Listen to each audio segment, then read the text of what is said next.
So the Hofstede cultural dimension that I'll be covering today is explicit versus implicit rule cultures.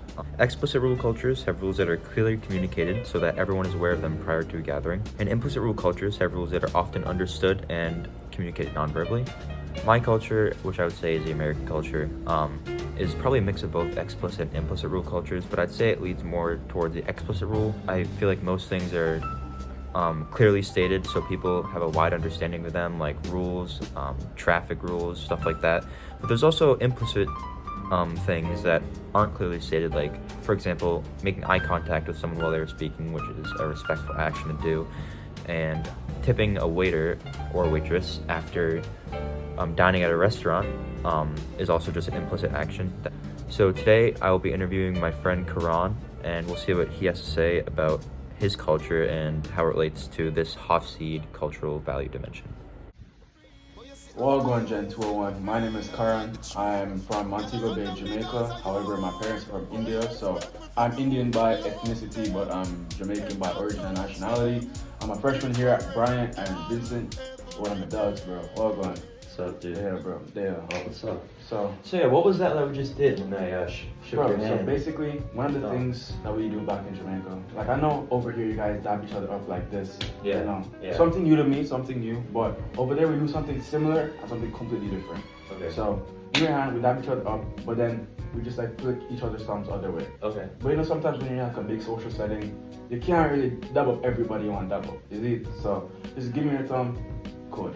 Sick. Simple like Yeah, that. that's Simple awesome. like I didn't know that. The point of this interview, we're going to be discussing one of Hofstede's cultural dimension values, which are ways to explain, compare, and differentiate various cultures. Today we'll be focusing on explicit versus implicit rule cultures. Sounds perfect. So explicit versus implicit rule cultures.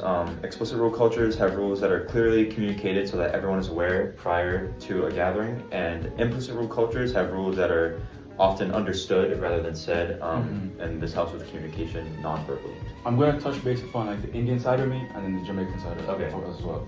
So, let's say we're having like a get together at my house, right? My parents are Indian, so obviously they would have like certain Indian rituals and things that they do that many people who are not Indian may not do. So, let's say we're having like a religious function, right? The norm is to like keep your shoes off outside and then walk in. Okay. Right? If it was like a religious function. But let's say we're having a party. We're not gonna make you keep your shoes off when you walk in. So it honestly depends on the setting you're in and the reason you're entering someone's house. If it's a regular get together, walk in with your shoes. It's as simple as that. And in Jamaica, there's no such thing as taking off your shoes, honestly. So I would say that's a pretty stark difference between the Indian side and the Jamaican side. Let's say when you're greeting somebody, how would you greet, let's say, your friend over here? I just dap them up regularly, or I give them like a hug or something. A hug. Yeah. One thing I realized in India, let's say like it's one of your close friends you're not seeing in a while, and then you dab them up and then you bring them closer and you tap each other on like their shoulders, right? Yeah. In India, that's not really a thing. Okay. So you don't really just give them a handshake or like you dab them up regularly. You don't really get closer than that. In Jamaica, you do get closer. Like you bring them together, like sign of respect, sign of love, loyalty, so on and so forth. So I would say that's a similarity between American culture and the Jamaican culture, but a very stark difference from both of them and the Indian culture. You know what I mean? Yeah. So I mean, it's just another question on basically like your self-image. So when you first came here for college, and being here for a long period of time, obviously it can be different with the different assumed similarities and stuff like that. How would you say that? Would you say that your self-image was affected by this, like how other people perceived you? would you say that people saw me differently because I wasn't like from here? Yeah. Honestly, I would say no, because like a fun fact about me is I was born and raised in Jamaica, but I did live in Louisiana for 4 years. Okay. From I would say 5th to 8th grade or 4th to 8th, around there, 3 to 4 years. So I would say maybe socially it was a bit different because sometimes when I would talk, I have the accent, and Jamaica tend to talk pretty fast. Yeah. So, Okay. I would say, but I was pretty socially accepted, I would say. I mean, I'm close to all my friends over here. Like, we look at each other based on like what's on the inside. Like, if you're Indian, you're Indian. If you're Jamaican, you're American. Bro, we're all close at the end of the day. And those explicit and implicit rules,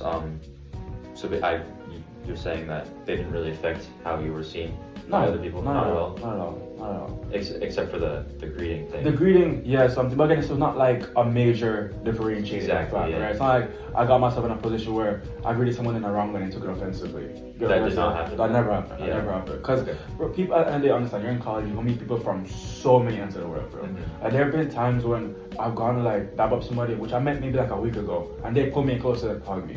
I mean, that's surprising to you. that, right? that was surprising. It That catches was you off catches guard. me off guard. Right. I'm like, I'm the last one to judge, honestly. Why am I gonna judge you for how you greet somebody in your own country and you're bringing it to Brian? Yeah. You know. So I was like, you know what? From now on, that's how you're gonna greet me. I mean, I'll greet you the same way. Like Yeah. we're boys. You know? Yeah, Like for sure. At the end of the day, it's all about respect, all about loyalty, bro. Friendship at the end of the day. Yeah. Thank you so much Of course, for your interview, bro. Of course. I hope you get 100 on this, bro. Thank you. I hope you get 100 on this, Professor. You heard it from me. I hope you get him on. I hope he gets 100. But any more questions?